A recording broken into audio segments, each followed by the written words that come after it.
I don't even care because I'm leaving the state. We built this brand new set and I'm out.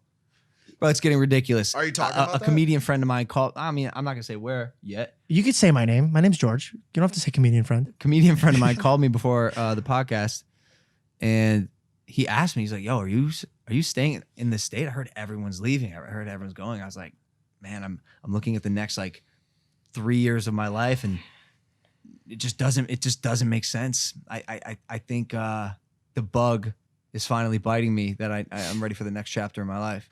So me and Newsom are moving in together in Miami. Based on what factors? Miami. What's pushing you out?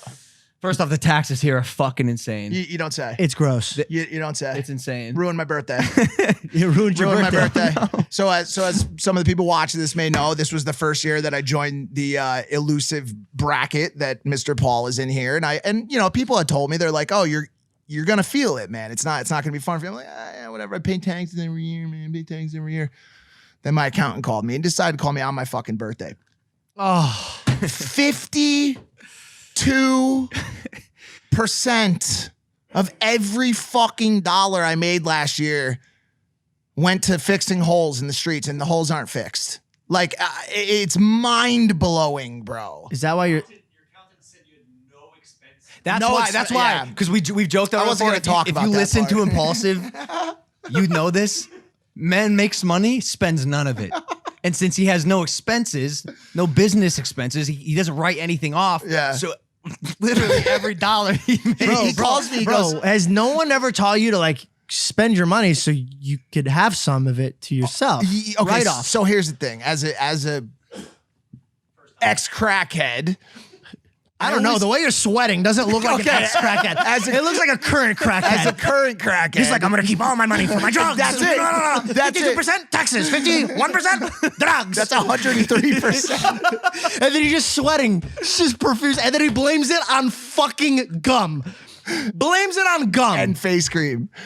No, but I always am waiting for that other shoe to fall. And I talked to our guy Jed about it, who you know has worked with people who have similar stories, and he's like, you got to get out of that habit, man.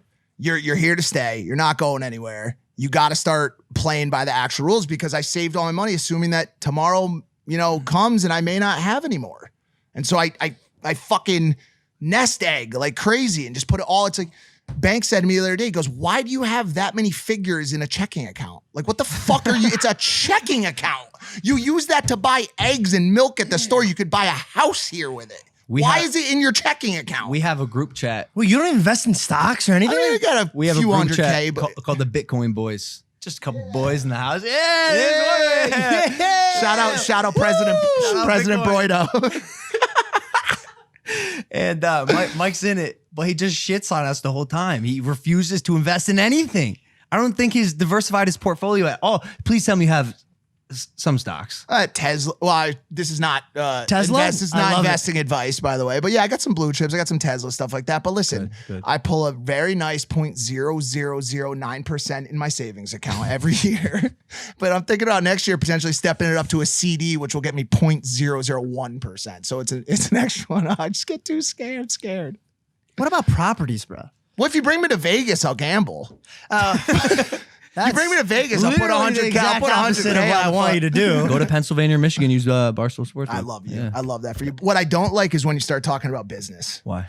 Before you were like, well, I've been investing and, it's just made me feel really comfortable to diversify my portfolio. Mm-hmm. And, like a year ago, I started with you and all you had was the dab, was this.